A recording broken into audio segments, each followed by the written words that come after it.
Hello, everyone.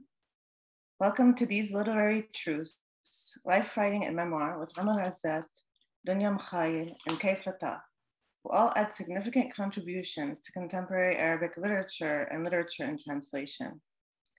Today's discussion will focus on Ezzat's How to Remember Your Dreams and Mikhail's The Beekeeper, works that cross genre, disciplines, and play with forms in ways nonfiction writers do, breaking taboos and raising voices that were previously silent. Maha Maamoun is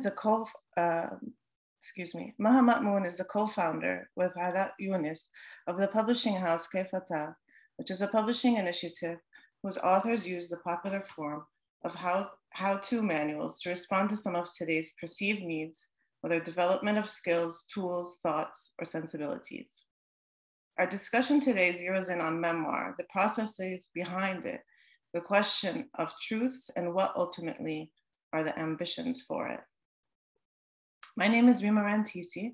I'm the editor of Rusted Radishes, Beirut Literary and Art Journal, or in Arabic, مجلة بيروت الأدبية والفنية.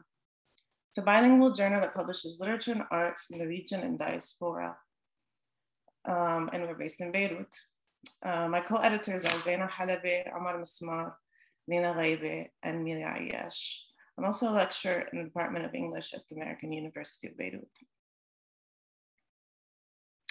We're going to start with Amr Ezzat, and he's going to read an excerpt. I'm just going to tell you a little bit about him, and we're going to listen.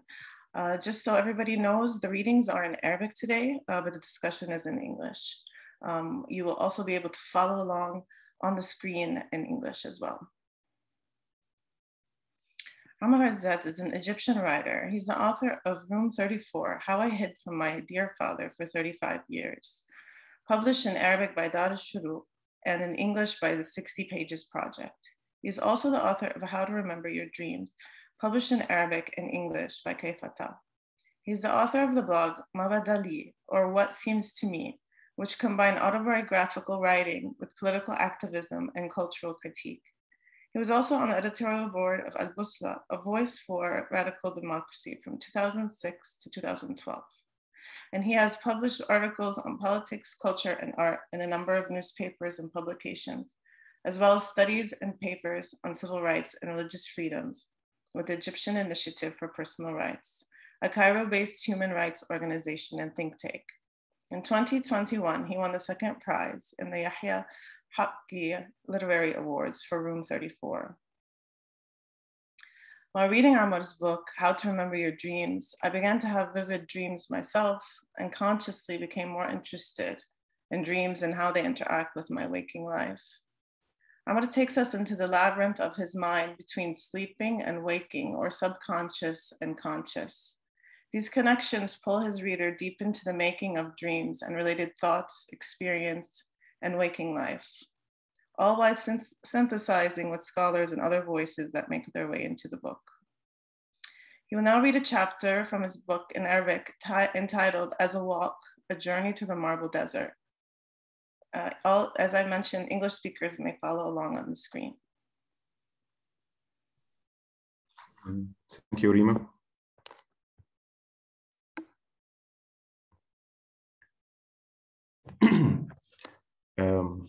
كيف تتذكر أحلامك كتمشية مسيرة إلى صحراء الرخام؟ لأكثر من إجازة صيفية انشغلت تماما بالمشي. بدلا من البحث الدؤوب عن الطريق والرفقة، كانت تأتي نوبات المشي كاستراحات، ثم تحولت إلى هواية ورغبة مستقلة. كنت أستيقظ متحمسا تماما للنزول والمشي بلا خطة. انضم لي صديق طفولة ضحك في البداية من الفكرة، ولكنه أحبها لاحقا. نبدأ المشي عقب صلاة الظهر أو العصر، نختار أي وجهة بشكل عشوائي داخل امبابة أو حولها ونسير لساعات. لا نستريح على مقهى ولا ندخل مطعما، ولكن نجرب معظم محلات العصير. أحيانا نجرب سندويتشا واقفين أو ماشيين. نجرب المساجد المختلفة ونستريح دقائق بعد الصلاة. نسير في الشوارع الجانبية، نتوقف من أجل مشروب مثلج عند كشك ونتفرج على البلكونات. مشطنا جانبي النيل من إمبابة إلى المعادي، قطعنا كل الكباري فوق النيل ذهابا وإيابا، وقبل أن نتعب تماما نفكر في خطة العودة إن كانت يمكن أن تكون مشيا أو نبحث عن أقرب وسيلة مواصلات. عند عودتنا يكون الحصاد هو مجموعة من المشاهد لشخصيات وشوارع ومحلات لا نعرف عنها شيئا، شريط من الصور المفككة والكثير من الثرثرة والتعليقات والحوارات الجادة والهازلة التي تستمر لأيام. لا أذكر من حوارات هذه الأيام شيئا، إلا أنني وقتها قرأت أن أرسطو وتلاميذه كان اسمهم المشائين، لأنهم كانوا يتدارسون الأفكار وهم يتمشون ويتجولون. وقلت لصديقي إننا مشينا بالتأكيد أكثر منهم، فقال لي أنه سيكون مملا أن نسير مع مدرس أو فيلسوف يحدثنا عن معنى ومغزى الأشياء. كان مشينا قد تحول في فترات إلى نشاط مكثف طاغ، لدرجة دفعت أبي وأبيه للتذمر ومعاتبتنا على كوننا أصبحنا معظم الوقت متسكعين بلا هدف. قلت لصديقي وقتها إننا بحاجة إلى أرسطو الآن ليتمشى معنا، لكي يكون لمشينا معنى ولكي لا يغضب منا آباؤنا. بعدها بقليل داهمنا المعنى بشكل مفاجئ. أثناء تمشينا في إحدى الشوارع الجانبية الضيقة في إمبابة نتفقد البيوت والناس، لمحت بوستر كبير لعمرو دياب في إحدى البلكونات. يبدو أنه بوستر ألبوم جديد، كان عنوانه غير واضح من تلك المسافة. وأثناء تحديقنا في البوستر نحاول اكتشاف اسم الألبوم، ظهرت بنت في البلكونة بجوار البوستر، كانت زميلتي في المدرسة. بعد انتهاء الأجازة وفي أول الفصل الدراسي كان علي أن أبرر لها وجودي في شارعها الضيق وأحدق في بلكونتها، ولم يكن كوني أتمشى بلا هدف ثم أتوقف لأتفرج على بوستر عمرو دياب مبررا مقنعا عندما سألتني. كنت قلقا من غضبها أن تخبر أهلها ويخبرون أهلي، وساعتها ربما يظن أهلي أنها هي المعنى وراء ذلك التسكع اليومي، ولكنها احتفظت بهذا المعنى لنفسها وتجاهلت إجابتي وابتسمت بدلال طفولي وسكتت.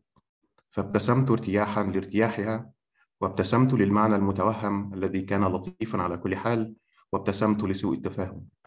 كانت فتاة لطيفة، وظلت ابتساماتنا المتبادلة لطيفة، وظللت لفترة أتذكرها كلما سمعت عمرو دياب يقول في أغنية ويلوموني: افرح يا قلبي، احلم يا قلبي، وامشي مشوار المحبة المنتهى. كان البوستر لألبوم ويلوموني، ولكني طبعا تجنبت المرور من شارعها مرة أخرى. كنا نسير بالكاد في الطرقات المحددة بالعلامات التي تحوط أماكن العمل، إصلاحات كثيفة في الشوارع حول دار القضاء العالي. ينضم الناس إلى مسيرتنا في صمت، نقطع في هدوء شوارع وسط القاهرة الغارقة في الإصلاحات. بعد وقت طويل من المشي الصامت نصل إلى أفق ممتد، يهتف أحدنا: وصلنا إلى القدس. يقول آخر: هنا كان المسجد الأقصى. نقف مشدوهين للحظات أمام ساحة رخامية ممتدة في الأفق وخالية تماما، صحراء رخامية. يقولون أنه تم هدم كل المدينة وحلت الأرضية الرخامية محل كل شيء. الكل فجأة أصبح يرتدي زيا موحدا، جينز وتيشيرت أبيض. الساحة الرخامية مزدحمة بالناس من مختلف الجنسيات والأعراق، على أطرافها يقف شباب يوزعون علب عصير وأكياس مقرمشات كأنه حفل افتتاحي أو ختامي. الكل سعيد ومنتشن، الكل يشرب ويأكل، البعض استلقى على الرخام، بعضنا يرقصون الدبكة وآخرون يرقصون على موسيقى ديسكو غير مسموعة. هدوء عميق، لا صوت إلا همهمات بعيدة وصفير خافت للرياح المنزلقة على الرخام. استلقيت على الأرض، وجلست بجانبي الفتاة اللطيفة، قالت إن الأرض دافئة بخلاف ما تبدو عليه، وأسندت رأسها على فخذي ونامت. الانزلاق نحو المعنى يحدث دائما، لا يقبل الناس بتذكر أحلامهم وكأنها مجرد تمشية في متاهة مع صحبة متخيلة بلا هدف، مشاهد لشخصيات وأشياء وأحداث غير مترابطة، يودون لو كانت دائما طريقا إلى شيء ما، بشرى أو تحذير أو وصية، استباق للمستقبل أو إعادة تمثيل للماضي. مهما كانت التمشية بسيطة وبلا غرض، دائما ما يحب الناس أن ينظروا لها كرحلة غامضة ولكنها ذات معنى ومغزى، فقط يجب أن نعرف كيفية الوصول إليه. يرى ابن عربي أن تفسير الرؤى والأحلام استنادا إلى التعبير القرآني: إن كنتم للرؤيا تعبرون، هو عبور إلى معانيها المجردة في عالم الروح والحقيقة.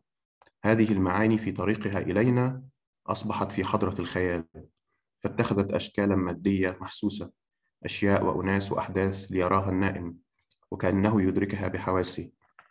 في الرحلة المعاكسة لتجاوز الخيال يتم الاستعانة بالتأويل لكي نتجاوز الأشكال إلى المعاني. الخيال في الحلم هو هنا جسر أو طريق، عند من عربي يقطعه معنى الحلم ذهابا، وربما نقطعه معه إيابا لو كنا علماء وعارفين مثل ابن عربي. تفسير الأحلام مع فرويد أيضا رحلة في حضرة الخيال، رحلة تخيل المادة الأولية للعالم، صور الأشياء بعد أن فككت علاقاتها المعتادة والمألوفة، صارت حرة في التشكل، تؤدي وسط القاهرة إلى القدس، تختفي مدينة القدس بالكامل وتتحول مدينة بأكملها إلى ساحة رخامية ممتدة. تنفصل خبرتي في المشي عن الطرق التي مشيت فيها وتذهب إلى القدس الرخامية. فرويد أيضا يطمح في الوصول إلى معنى ما من تفسير هذا التشكل. المعنى هنا ليس هو عالم الحقيقة المفارق للعالم المادي والمتعالي فوقه، ولكنه هذه المرة بنية اللاوعي، ما تشير إليه رموز وإشارات المكبوت والمقموع الذي جثم العالم المادي فوقه وطارده حتى هرب إلى الداخل. وبينما ينخرط الوعي في علاقة هادفة مع العالم أو يحاول، فإن ذلك المكبوت الهارب يخرج ليتمشى قليلا عندما يغيب الوعي. كنت عائدا كنت عائدا من السوق أحمل معي بعض البقالة. كنت أعبر طرقا أليفة حول البيت، ألتقي الجيران وأصحاب المحلات الذين أعرفهم جيدا، ولكن لم يكن لبيتنا أثرا.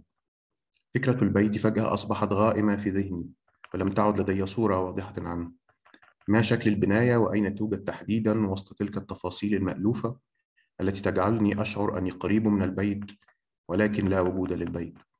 سرت ذهابا وإيابا بذهن مشوش، أقترب من كل ما هو يشعرني باقتراب البيت، ثم لا أدري أين يجب أن أتجه بعد ذلك.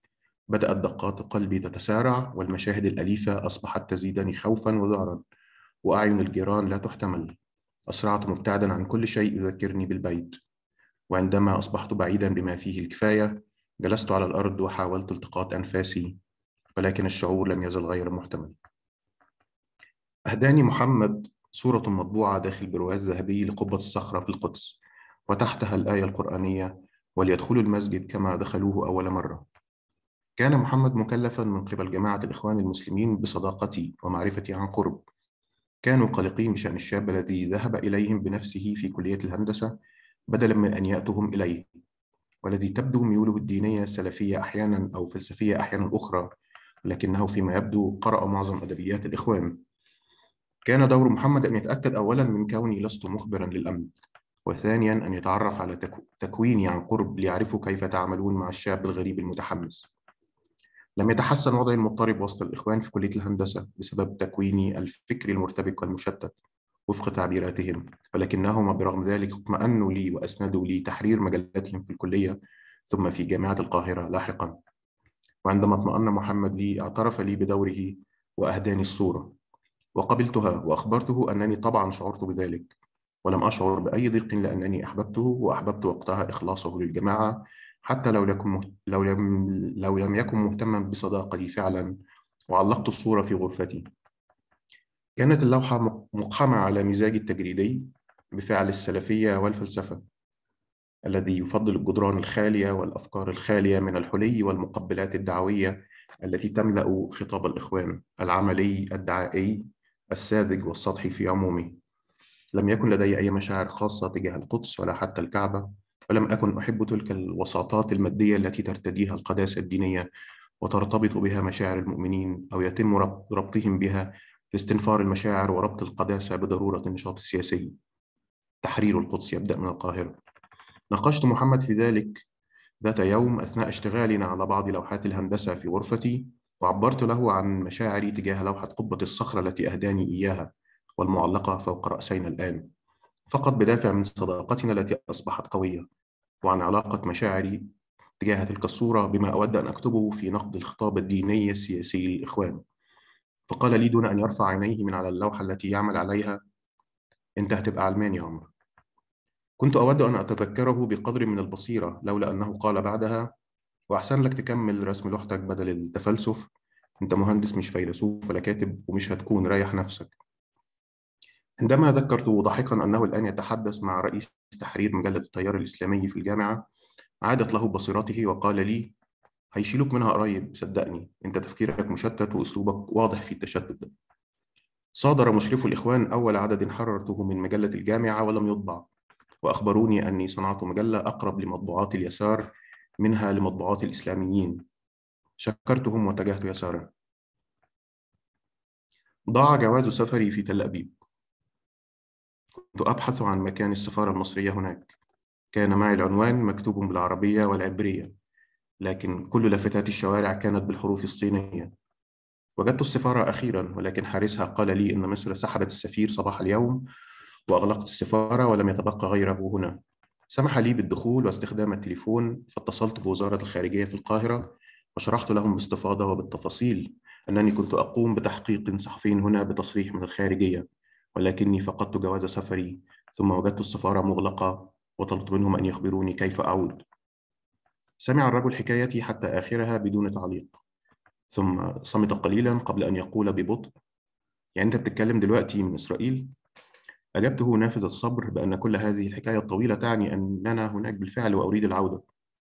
بعد فترة صمت ثانية كان رده: مفيش حاجة اسمها إسرائيل وما تتصلش من هنا تاني. وأنهى المكالمة. Thank you so much, Amr. So as everybody is listening or reading, you become very disconcerted. The writing is disconcerting because you're moving between dreams and prose. And I was wondering, and so it simulates that feeling you have when you're having a dream, and trying to understand sometimes in real life or in waking life, what is from your dreams and what is from your waking life. So I was wondering, what was the process of writing this book, and how much did you think about what is true in the writing, quote unquote? I like to think that the process of writing specific text is a part of a much longer process that is the whole writing experience of the author and maybe his or her life, especially when we are talking about nonfiction or memoirs or autobiographical writing. So I like that title of the panel, life writing. I prefer it rather than nonfiction. And I think the process of writing how to remember your dreams may begin with my habit of writing down all my dreams when I wake up. I do that all the time instead of keeping a diary of true life events. I don't find it interesting to write my daily life till it's connected somehow and it's forming kind of a story or a reflection about an idea. Then I could write it in my blog or an essay or opinion piece or some text. When I was invited by Maha to contribute to Kayfa Ta series and write a book in how-to form, without hesitation, I said that I will write how to remember my dreams or how to remember your dreams. And I started developing the idea of writing a text, which actually will be how I remember my life through dreams and as dreams. Dreams here can have different meanings and levels. It could mean sleeping dreams, daydreaming, hope, ambition, fascination, political ideology, faith and religious beliefs and experience. And on another level, remembering your life through the vague memory of dreaming is not aiming to truthfulness or accuracy or consistency, like some memoirs or biographies that wants to make sense from all the details as a distant journey. But rather than that, I want to remember it in its randomness and ambiguity. But I think at the end, it will make a different kind of sense, not surreal or absurd. Maybe some details may remain surreal or absurd, but in total, it has a significance and it forms a whole and it provokes some ideas and feelings which may be relatable by others, or I hope so. Interesting. Yeah, this kind of upset. I like that you're talking about, how the messiness of what is true and what is, you know, life. So there's this kind of fluid nature that you bring very much through your book. Being that dreams in Arab culture are generally interpreted as premonitions or explanations of a real life experience, how much did you think of Arab culture's perceptions of dreams while writing this book, or did you? And also, what were the reactions from your Arabic audience, Arabic speaking audience, and versus other audiences? Of course, I expected these dominating ideas about dreaming, not only in Arab culture, but also the dominating idea in Western modern culture, which is Freud theory about the interpretation of dreams and how it reflects the unconsciousness. So I discussed them through the book and reflected on them as ways of remembering dreams, beside other ways I suggest in the chapter of this book.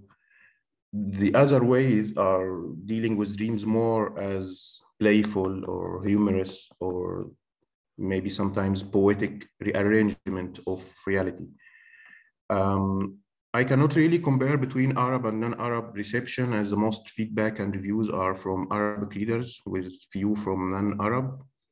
But I think if the readers from any culture will not let go of that dominating ideas and engage with the text with different expectations, of course, they will be disappointed. Actually, some readers felt that the book has got some interesting reviews and good reads. Some of them are so disappointed.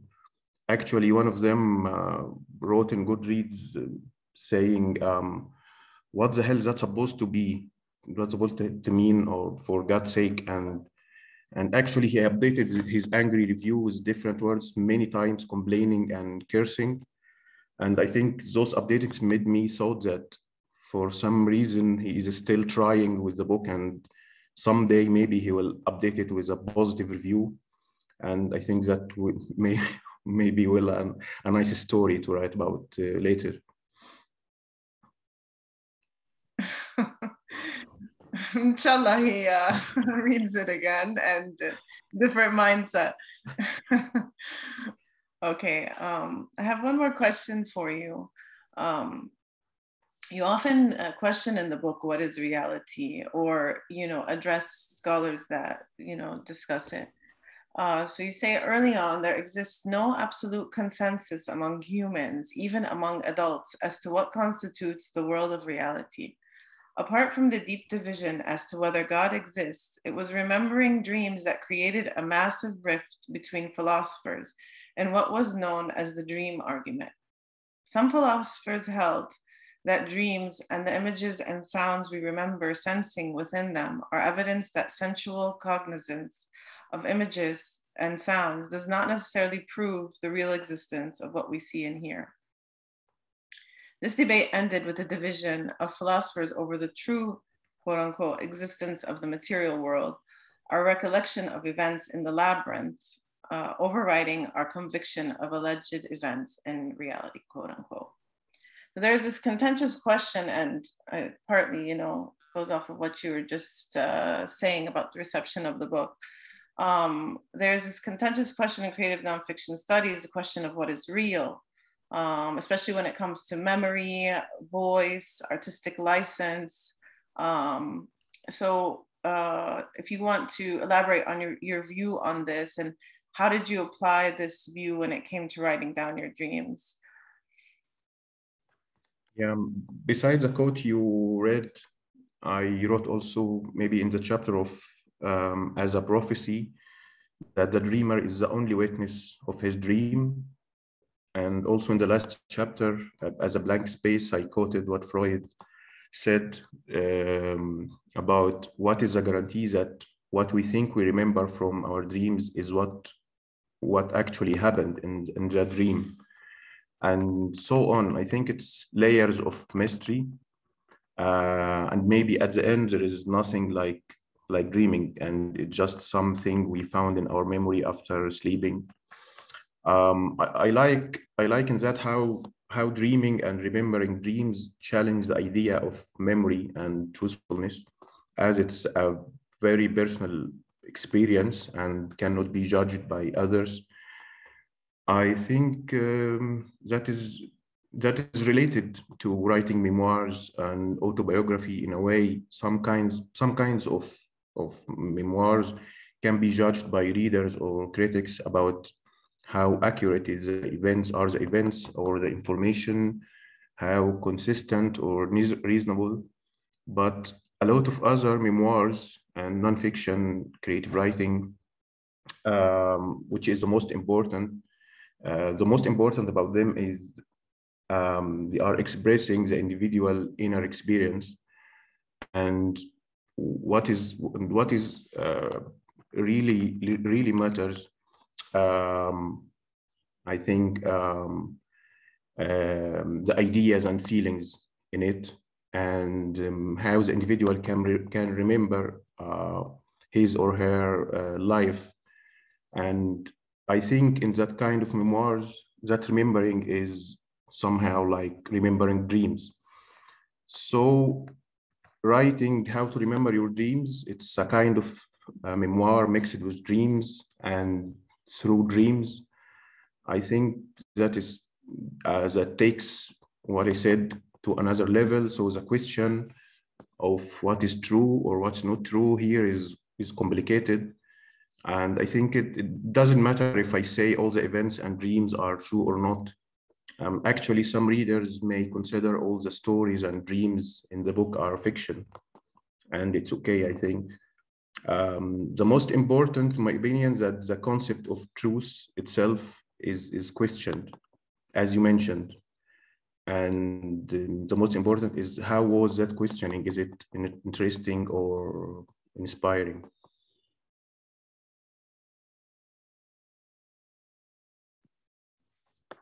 Okay, thank you, Ramad. Appreciate all of your thoughts on the book. Did you want to add anything else? No, thank you, Rima. Okay.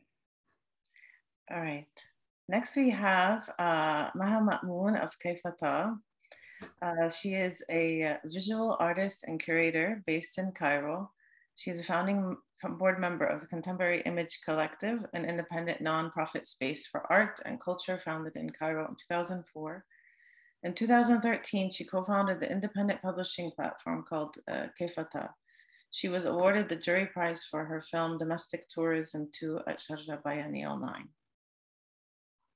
I first encountered Kayfa Ta's books at a festival. They're pocket books, so unintimidating and small. I bought a bunch of them, and I love the format, and I thought a lot about how we could at Rusted Radishes publish small books like this, because they're collectors, and then what was also so surprising and wonderful is that they're also very dense books by some of the most interesting contemporary writers today, including Amr's book. So I'm going to hand over to Maha, and she's going to tell us a little bit about Kayfa Ta, and we'll discuss a bit. Thank you, Rima. So just to show you the books, this is a selection. We publish each book in English and Arabic. Whichever language it's written in, we translate it to the other. Right, so Kayfa Ta was started in 2013 by Ala Yunus and myself. I think it came out of a previous concern we have. So I would say that the structural part of the idea for Kayfa Ta as an independent publishing initiative started with us thinking together, me and Ala, before on different ways of creating platforms for cultural production and for sharing cultural and artistic work with an audience. We are both visual artists, and we both have experiences in working in founding, directing independent art spaces in our cities. I live in Cairo, Ala lives in Amman. So being involved and very much invested in creating, in working in and supporting independent cultural institutions is very much part of our formation. And I think this influences the kind of projects that we embark on, including Kayfa Ta. So Kayfa Ta started in 2013. The idea started in 2012.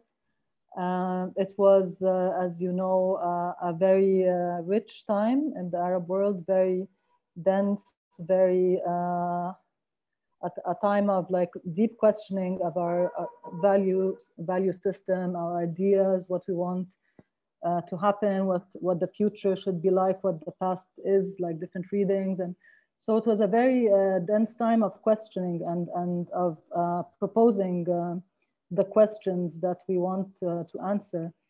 And I think it's from this kind of very fertile situation that the idea of a how-to manual series arose. So this idea of that present, which was very a catalyst for questioning our past, our present, and our futures, how we want to live, how we want to think, what we feel, and things like this. There was a lot of, we were asking a lot of how-to questions to ourselves and to each other. And I think this is what inspired this format of a how-to manual series, in which the manuals are not like prescriptive manuals of like do this and do that, and it's more a reflective form where we approach. So the way we commission authors is we approach, at the time we approach writers who we completely believe in and trust, because it was a time of change and lots of like falling figures and rising names who we do not know, but who we feel intuitively or through their writing that they are really spot on.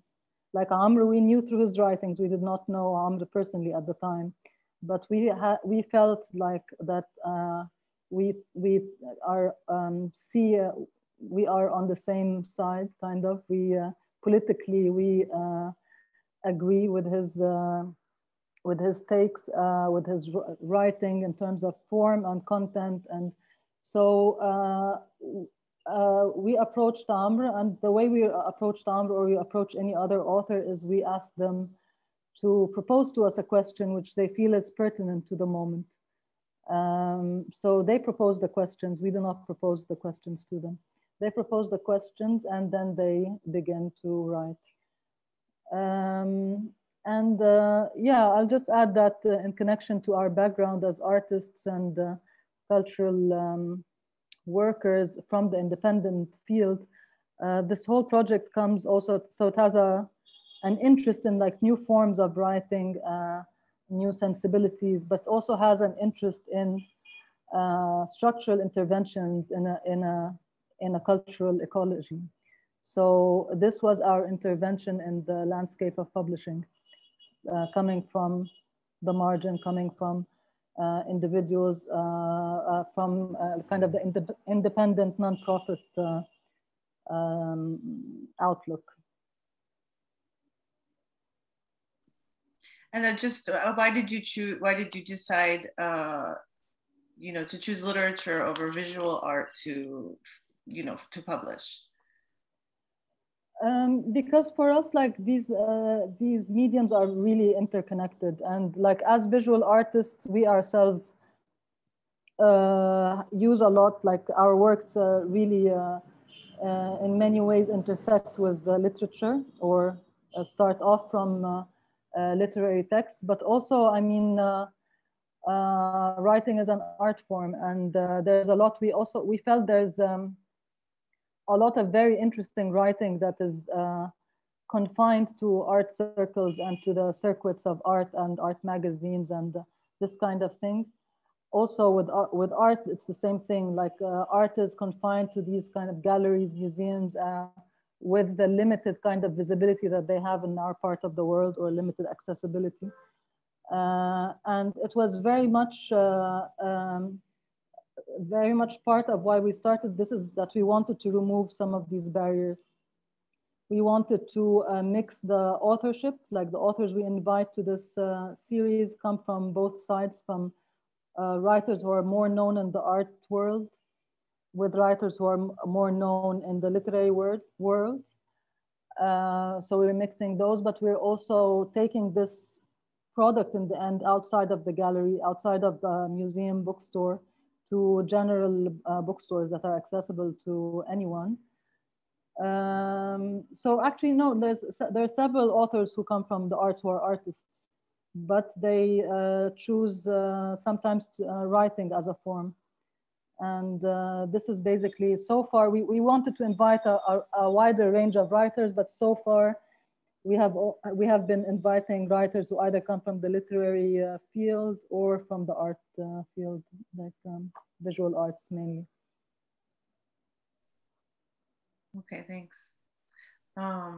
So how does Amr's book reflect the ethos of Kayfa Ta, and how did, you know, why did his question somehow lure you, and how do you hope that these subjects, you know, because you guys always, you publish in Arabic, and like you said, you translate when you translate into English, so or vice versa.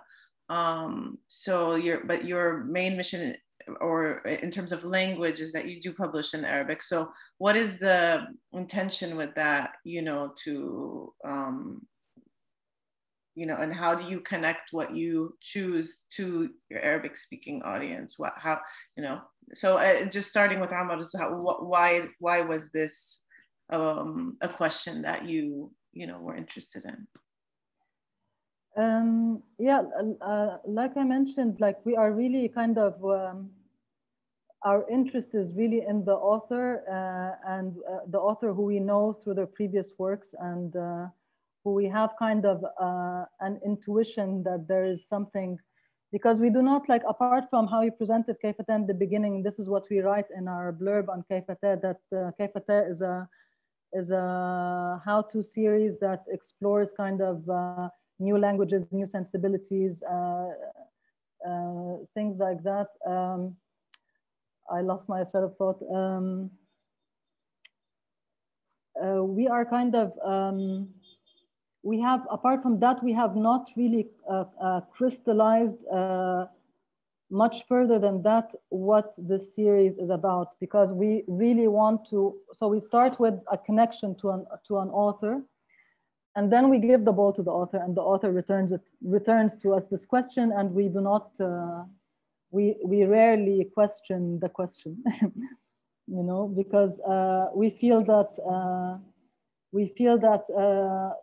already we are starting off from a very solid ground of, we like this author, we're happy that this author is also interested in our series, and and then from there it kind of, it's open. So we have not actually discussed the question with any of the authors. We discuss sometimes when authors want to discuss, like during the process, like we read drafts, we make comments and things like this.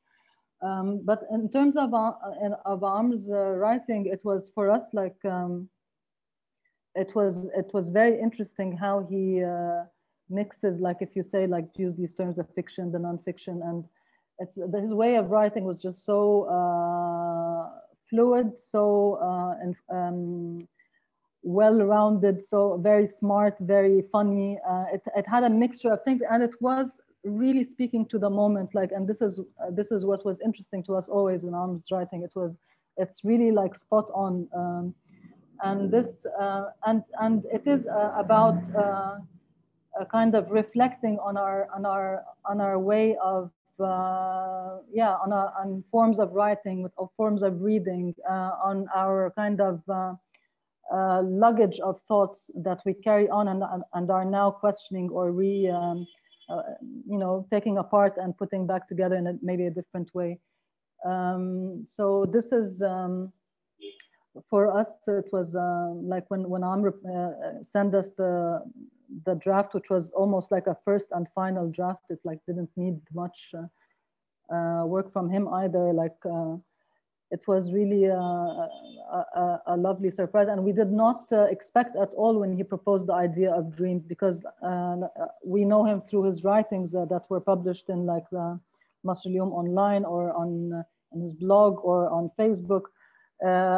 We thought he's going to propose something that is overtly political, and we had invited Amr in 2013 already. He was like our second guest, but with things happening at the time, it took a while until we actually were able, that Amr had the time to actually write this, and then we also takes us time to, in the end, come out with the book. And so what's next for you guys? Is this, and how does it, you know, in terms of current political atmosphere, does that, and you know, what is it, how are you thinking about the next steps? Mm-hmm. Yeah, it's, so in terms of the political atmosphere, that's a very structural kind of thing, and it affects the ease of the logistics, right? So in terms of what we would hope for in the future is that logistics, somehow we know we are better at playing the games of like of how to produce something and get it around and all of this. We have with time, so since 2013 till now, we have the part that has to do with interest in publishing as a form, and interest in our intervention in the publishing landscape per se, apart from the different monographs that we publish. This has become more and more present in our thinking and in our practice. So we started actually publishing a second line of books that focus on the subject of publishing itself. And they are not in the pocket size format. They take different sizes according to, so this is like our usual kind of format. We published this book. It's called No ISBN on النشر الذاتي, on self-publishing. So it's by an Austrian artist who, it's kind of like a reader. It's a very interesting about different kind of projects of self-publishing or independent publishing from across the world.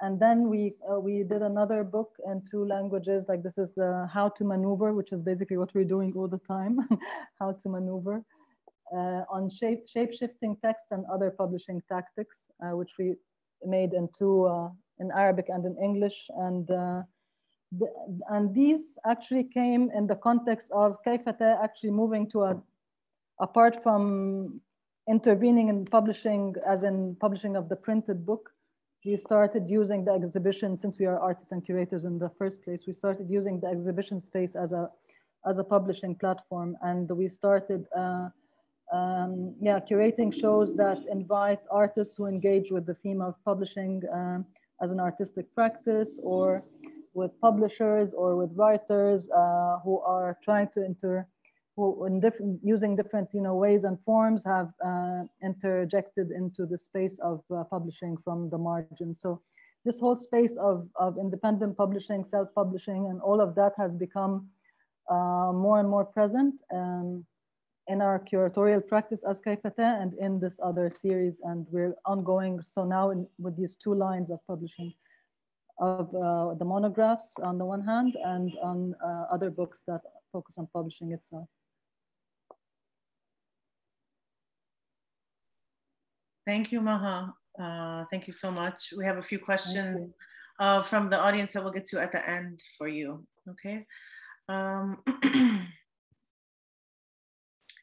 Dunya Mikhail is next. She is an Iraqi poet.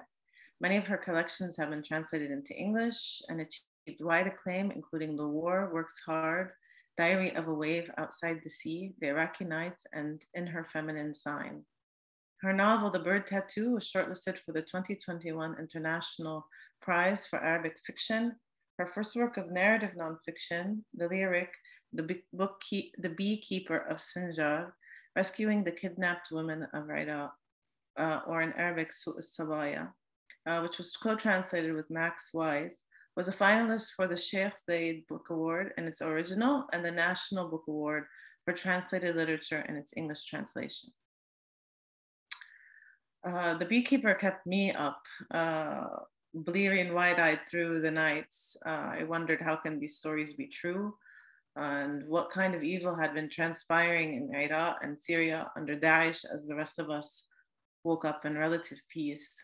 I was so grateful to Dunya, who I saw as the brave and persistent writer and researcher, and to Abdullah, the hero in the story who helps rescue tens of women from the clutches of Daesh.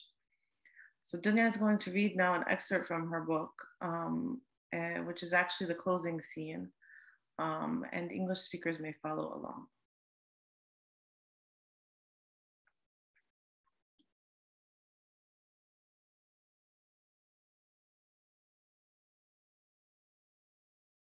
بدأ عبد الله الكلام. جميلة كانت تعيش في أحد كهوف سنجار مع أمها وأبيها وأختها الأصغر.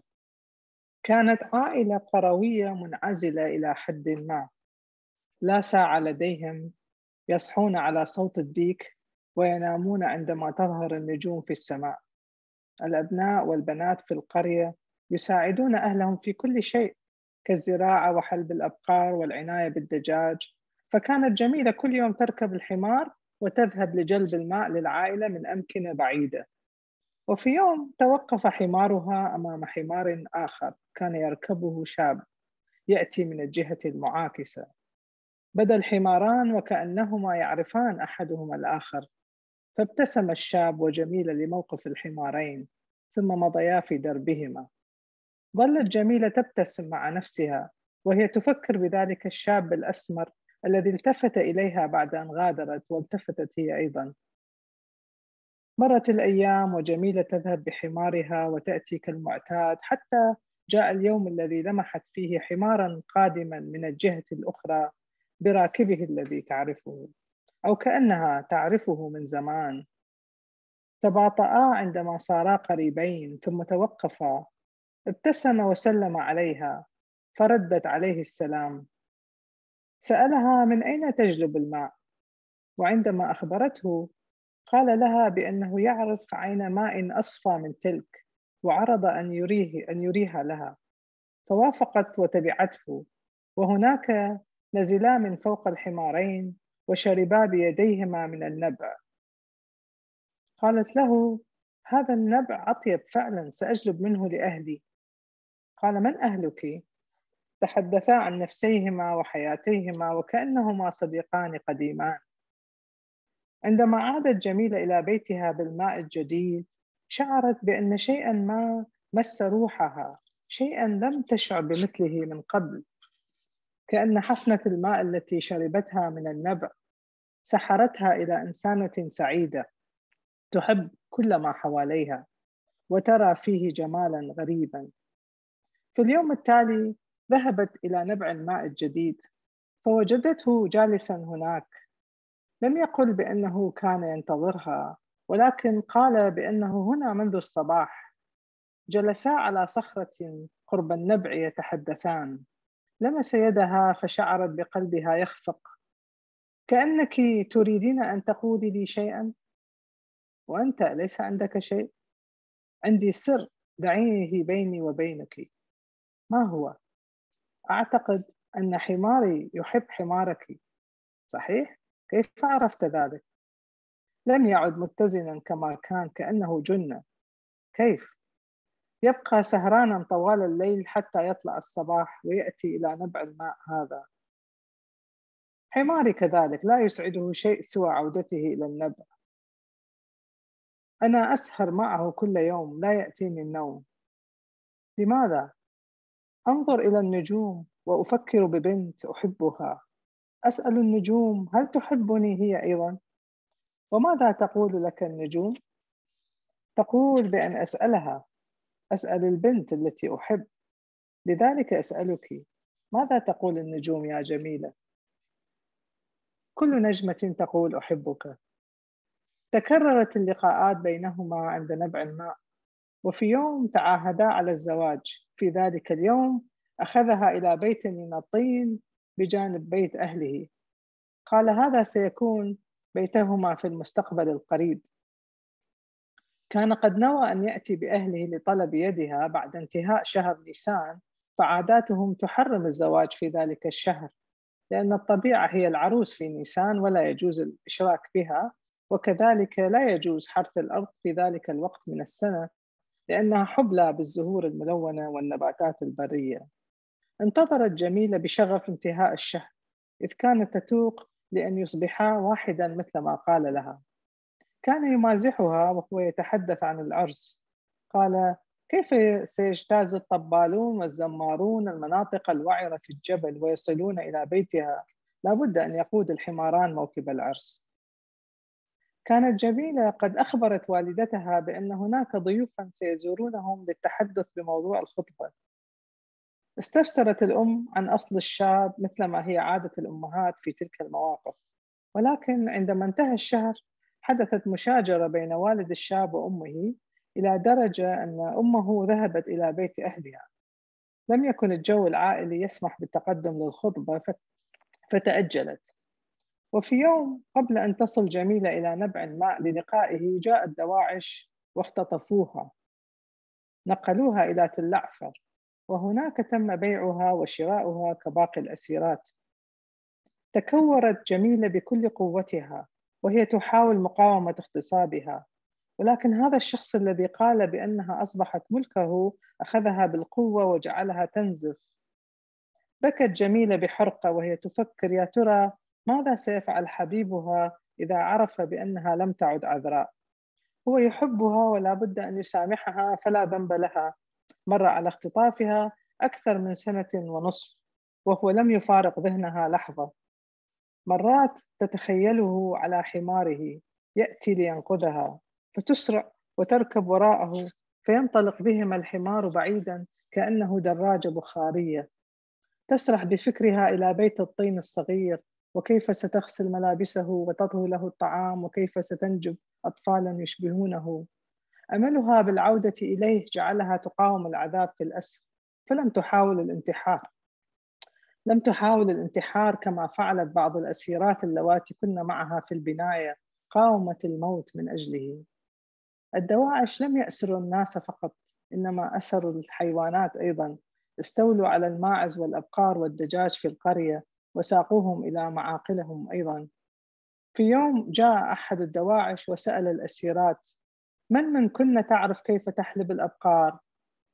جميلة و3 أسيرات أخريات استجبنا، فنقلوهن إلى مكان الأبقار. تصورنا بأنهن سينجون من الاغتصاب، ولكن اكتشفنا بأن حلب الأبقار لم يكن سوى عملا إضافيا لم يعفيهن من التعرض للبيع والشراء والاغتصاب. بعد 3 أشهر في ذلك المكان بجانب الحظيرة، حيث حلبنا الأبقار أكثر من 100 مرة واغتصبنا أكثر من 100 مرة، جاء الوقت الذي تسنى فيه لل4 بالهرب. توفرت لهن ساعة من الحرية، فاقترحت إحداهن خطة وافقنا عليها. تنكرنا بأن ارتدينا ملابس داعش ويشماغ الرأس الرجالي. كان الوقت شتاء فارتدينا معاطف أيضا. كانت رائحة الملابس كريهة، ولكن ذلك ما توفر لهن تلك الساعة. البنات ال4 توجهن غربا باتجاه سنجار التي تبعد 35 كيلومترا، وقد ذكرت إحداهن الأخريات بأن لا ينسين أن يتصرفن على أساس أنهن رجال، فيما إذا رآهن أو اعترضهن أحد في الطريق. مشينا ساعة حتى وصلنا إلى مزرعة مهجورة اخترنا أن يسترحن فيها. أحاطتهن الظلمة تماما، ولكنهن لمحن أضواء من اتجاه المكان الذي هربنا منه، ثم بدا لهن بأن الأضواء تتجه نحوهن، فقفزن من مكانهن وابتعدن أكثر. رأينا أمامهن خندقا فاختبأن به ونثرن التراب والحشائش فوقهن. اقتربت الأضواء باتجاههن، استقرت في المزرعة التي كنا فيها. بقعة من الضوء اقتربت منهن بما يكفي لأن تقطع أنفاسهن، ثم توجهت إلى الناحية الأخرى وابتعدت تدريجيا. خرجنا من الخندق وقد لاحظت كل منهن أعشابا يابسة على رؤوس الأخريات، فنفضنا رؤوسهن ومضينا باتجاه الجبل حتى طلع الصباح. وهناك قرب الوادي الذي عند أقدام الجبل جلسنا وهن منهكات من الجوع والعطش والخوف. رفونا حتى الظهر، وحين صحونا رأينا سيارة من بعيد، فاقترحت إحداهن أن يؤشرن للسيارة عساهن يحصلن على ماء على الأقل، ولكن اعترضت الأخريات خوفاً. كل مرة واحدة تخرج من الوادي قليلاً وترجع إلى أن غابت الشمس، فتوجهنا غرباً. استبد بهن العطش، فكانت كل مرة واحدة منهن تسقط متهالكة على الأرض وتقول للأخريات أن يتركنها، ولكن بقينا على وعدهن الأول بأن يبقين معا. وفجأة وصلنا إلى بيت بدا مهجوراً. دخلنا إليه بتردد، كان خالياً تماماً وليس به سوى شيء واحد، وهو الشيء الواحد الذي أردناه تحديداً، حاوية ماء. شربنا منه وغسلنا وجوههن، شعرنا كأن الحياة عادت إليهن. جلسنا على الأرض ليسترحن قليلاً، ولكنهن نمنا ولم ينهضن إلا بعد ساعات على صوت آذان الفجر. تركنا البيت وواصلنا سيرهن حتى قرية سينو، ولكنهن لمحن سيارات عليها أعلام داعش السوداء، فجمدنا في مكانهن في الوادي. مكثنا هناك إلى أن حل الظلام واختفت السيارات عن ناظرهن. هذه المرة وجدنا في الطريق جثثا مرمية وأطرافا بشرية، فانهارت إحداهن ورفضت أن تكمل المسير، فتمهلت الأخريات وبقينا معها حتى هدأت قليلا. لاحظت جميلة وجود بقعة عشب رخوة بجانب الوادي، فقادها حدثها إليها. حفرت بها إلى أن خرج منها الماء كما خمنت. هذه عين ماء، تعالوا، قالت. كان الماء ممتزجا بالوحل، ولكن عطشهن كان شديدا وشفاههن متيبسة. أخذت كل واحدة من عين الماء حفنة ورطبت بها شفتيها. تابعنا سيرهن نحو الجبل، وبرغم الظلمة لمحنا مقاتلين هناك على الجبل.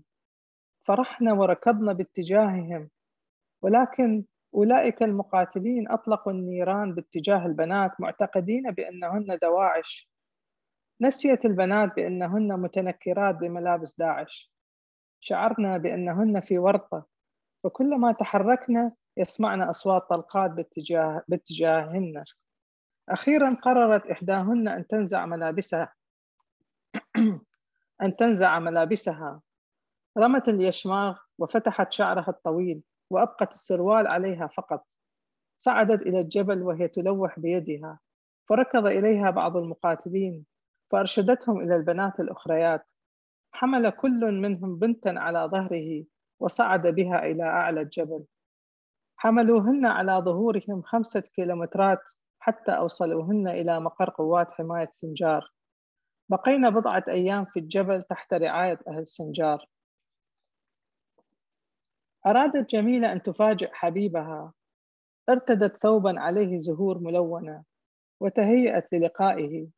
ابتسمت وهي تفكر ببيت الطين المحاذي لبيت أهله. كيف يا ترى سيستقبلها؟ هل يحملها من فرحه مثل ما يفعل أبطال السينما؟ هل يبكي لعذابها الذي ذاقته في أسرها؟ يا ترى هل كان يدري بأسرها أم تصور بأنها ماتت؟ استقبلتها أمها بالدموع وظلت تعانقها وتنظر إليها غير مصدقة بأن ابنتها عادت. ولكن جميلة انتظرت أن تسمع منها شيئا عن الحبيب الذي كان سيتقدم لخطبتها قبل 2 سنين. تجرأت جميلة وسألت أمها عنه، وفيما إذا سمعت عنه شيئا. هو بخير، قالت وسكتت. نظرت جميلة إلى أمها في انتظار المزيد، فأردفت الأم. تزوج قبل شهر. لم تقل جميلة شيئا ولم تظهر أي انفعال. بعد ساعة من فعل لا شيء خرجت جميلة من البيت لتتمشى في شوارع قريتها، ولكن ما بها الشوارع تلتف حولها كالأخطبوط. لم يبقى شيء على حاله في هذا المكان، حتى السماء ليست نفسها كما ينبغي. تبدل العالم من حولها وهي في قمة الشوق إلى أشيائها القديمة والحميمة. تصاعدت سرعة خطوات جميلة مع تصاعد أفكارها.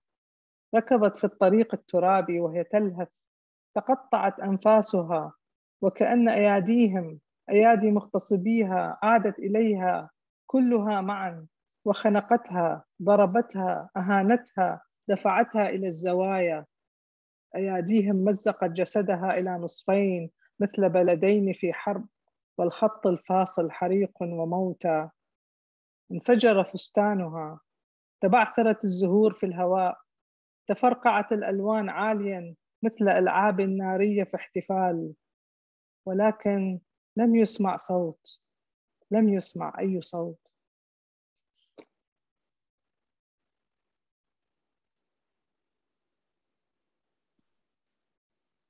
Thank you, Dunya.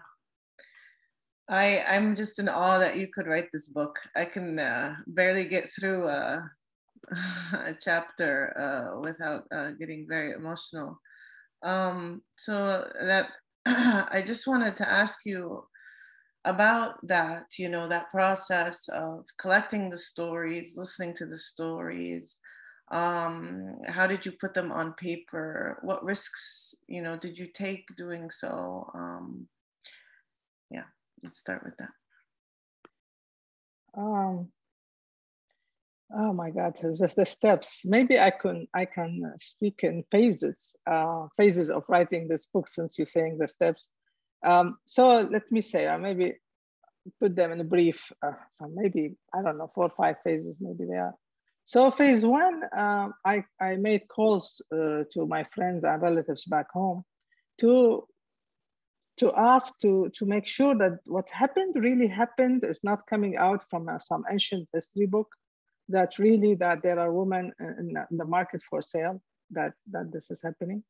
And that was the first step. The second step, I mean, within maybe that step also, so when a friend of a friend who was a journalist, he told me that there are some women already escaped from Daesh.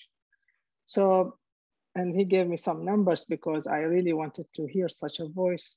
And so the second step, I made those calls, several calls, and I call it a step, a phase, because really I made several calls without answers. They were like, let's say one of them, maybe she said she's not understanding Arabic. She doesn't understand Arabic and hang out and so on. So finally I got hold of someone who, she was speaking in Kurdish, a language I didn't understand. I don't understand Kurdish, but I did.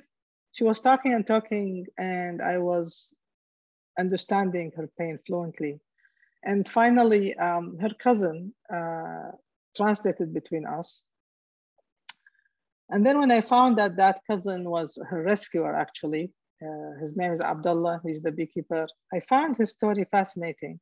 So I wanted to know more about him. So phase 3, I don't know if it's phase 3 we reach now, that my conversation with Abdullah continued for about a year on the phones, and interrupted by factors of being like, of course, he had urgent calls. He would, of course, hang out and come back.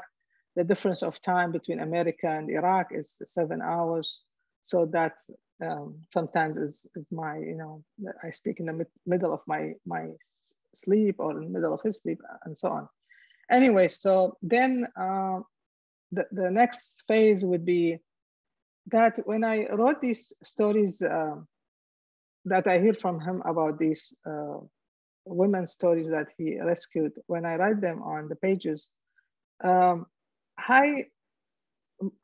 response is like, it's very painful for me, but instead of crying, I would write poems. So I wrote poems between these stories. And then I debated with myself, should I keep these in the book? I mean, I want of course, the focus be the women's story, not my poetry, but I thought it's honoring their pain.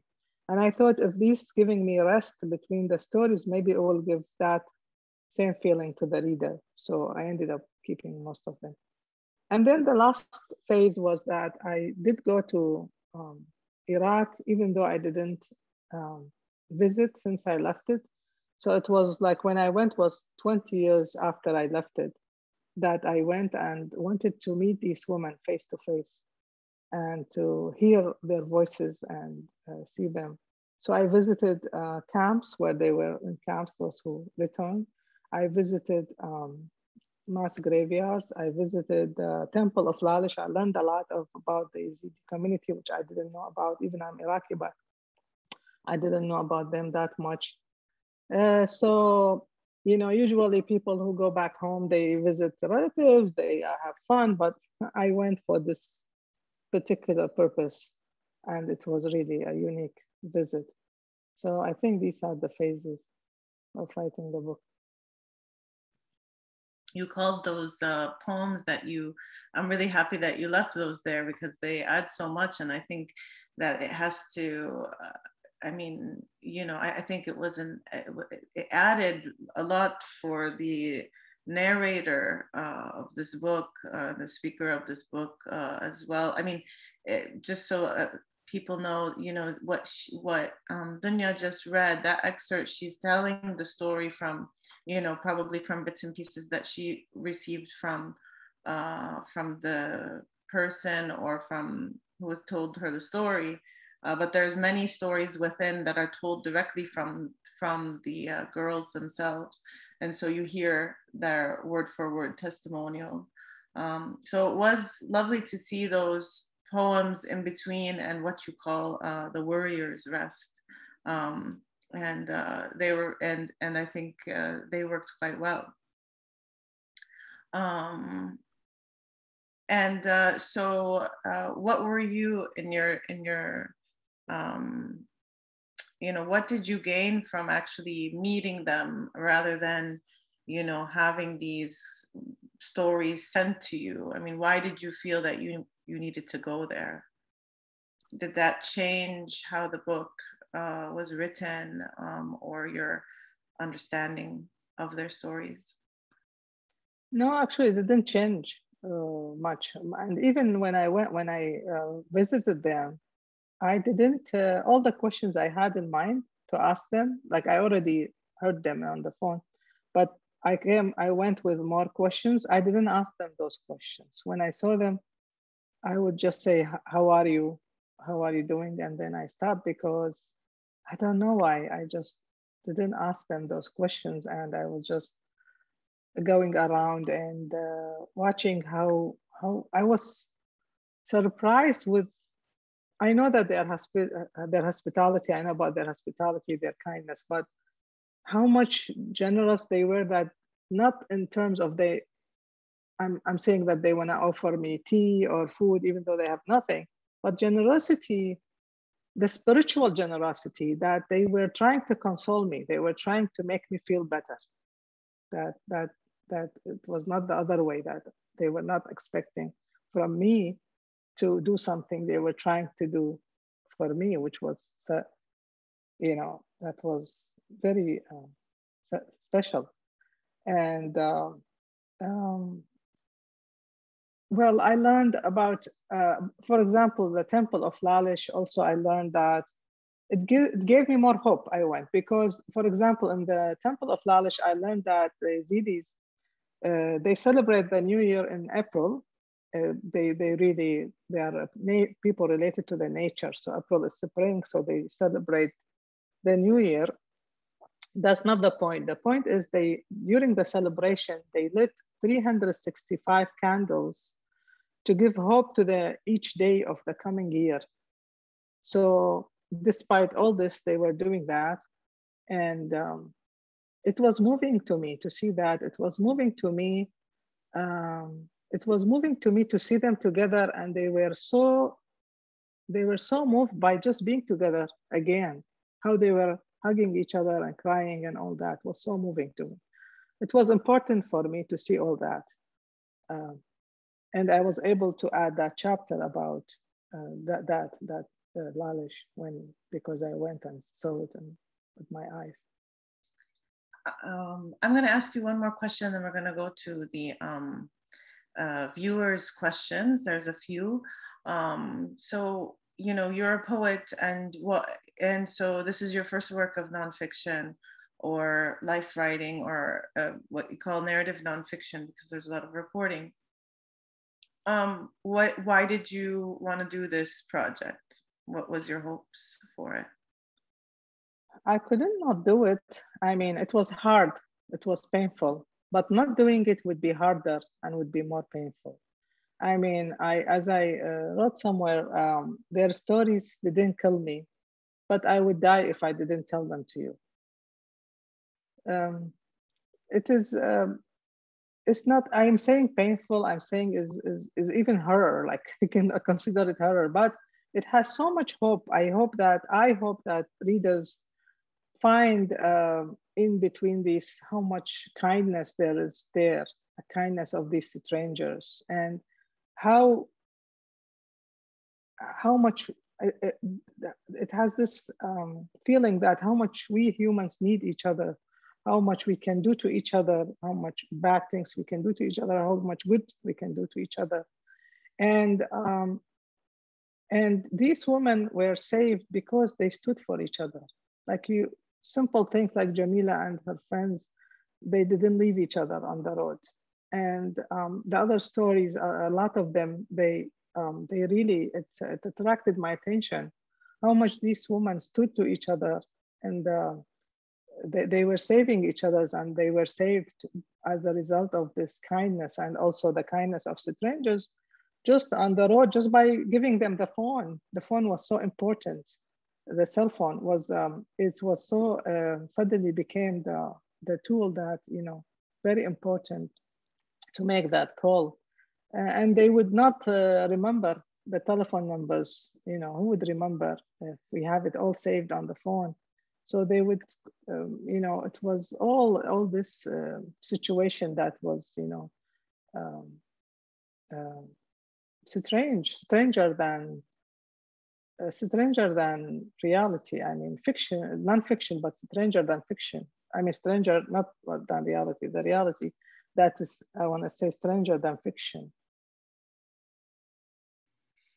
Thank you so much for writing it, and for all of you and your beautiful work. I've been really enjoying it over the last couple of weeks, and we are going to move to a few questions. Dunya, since we're with you now, someone wants to know more about, you know, your translation process with Max Weiss. And also, what are you working on these days? Yeah, so I'm always lucky with my translators, including, so my experience with Max was wonderful. And we would, so he, in the beginning, he took half of the book, I translated half, he translated back half. But then we read each other's sections, and we would ask each other questions, and we would make changes accordingly. So it was a shared experience of translation. What I'm writing now, well, after that, this was as if not enough for me that I wrote it this time. I took from this experience to write as a novel. So I have the novel Rusted Radishes, because I wanted to this time use my imagination and be able to allow myself to add my own dimension, like my own imagination. So I wrote from this experience a novel, Rusted Radishes. It's not in English yet. It is submitted to publishers, so we'll see what happens. In Arabic, it was published last year. And now I'm working on two books at the same time. One is a poetry book, and one, I'm not sure what it is. It is strange, so I don't know. There's all kinds of things in it. So I'll see how it ends up. Wonderful, very exciting. Thank you. And the question for Maha, someone wants to know about where you distribute from within Egypt, and how do you distribute in general? And also another question, do you guys take submissions for books unsolicited? The last question first. So far, we do not take unsolicited text just because this project started with this, like I said, like we have a uncrystallized sensibility that we find in certain other authors and their writings, and then we approach those writers. And so far, and it's kind of relates to where we are as individuals, me and Ale, and this shapes what we are looking for, and and also one book after the other. There's a trajectory that kind of develops, and we know where to kind of look. So far we have not been able to take unsolicited texts, but we are always thinking of how to be more open, and we're exploring how this can be possible. Maybe not necessarily in this format. I don't know, but it's part of our interest in publishing is to explore this whole idea of editorial boards or curatorial kind of gatekeeping and stuff like that. Something that we would like to explore, but we have not been able to open up ourselves in this specific little monograph series. We are doing it more in the publishing thing. So maybe we're more open with texts that relate, whose subject is publishing, independent publishing, alternative publishing, self-publishing. I think this we are open to, but yeah, not the smaller monographs. The other question about distribution, it's something that develops organically with us. And in the beginning, we kind of distributed through our connections as artists with festivals, right? So we would get invited as artists to a festival in Beirut, in Zagreb, in I don't know where, and we would bring the books. And then in some phase, we collaborated with Mufradat, and they had a collaboration with Sternberg. So Sternberg was distributing our books for a few editions, titles, and now and through that they have a big distribution network, but it's mostly in the art book, in the art bookshops and museum bookshops and stuff like that, which is not bad, but it helped us get visibility. But now we are often approached by bookstores in different cities. We have in Berlin, we distribute through Khan El Janoub, and we distribute through Hopscotch. So our books are there, and in Holland, in several bookshops, including Walter Books and several other places. There's like some of the bookshops are listed on our website. And in Egypt in different bookstores. So yeah, we get, we take to bookstores that we know of personally, and that we can, and who accept to take our books. And we are more and more being approached by bookstores from different cities in the world, which has been really, really great for us. And also often we are approached by Arabic literature professors who teach in the States, in Europe, and they ask they want to assign the book to the students, so then we send them copies. So from Cairo, I'm often shipping packages. It's part of my. Maha, once I ordered Iman Marcel's book, How to Mend, on Amazon. Ah, yeah, that is when we had this collaboration with Sternberg, and they had a collaboration with MIT, and things got on Amazon that way. Because we are non-registered, all of this. We have some books like, so Amr's English, How to Remember Your Dreams is on Google Books. And the English print it's actually in print right now. Should be out in a week or so, and then we'll enter distribution. But yeah, we have some books we have made into ebooks and are available on Google Books. But yeah, I don't think we could order through. We used to work with based in Amman, Jamalon. People would order from Jamalon, and yeah, we're kind of bit by bit improving. We've been trying to reach Abjad. They are not responding, but yeah, it's I've sent them like 1 million emails and Facebook messages, to which they reply that they will get back to me, but they don't. So maybe a shout out to Abjad to respond. Maybe now they'll respond. Yeah. Okay. Well, I just want to take a minute to thank everybody who organized this talk, including Marceline Squaley. And so anyway, thank you to Dunya, and thank you to Maha and to Amr for being here. And thank you to everybody who tuned in. And thank you to Sawad Hussein. And I hope you enjoyed, and thanks for inviting me to moderate. So take care. Thank you so much.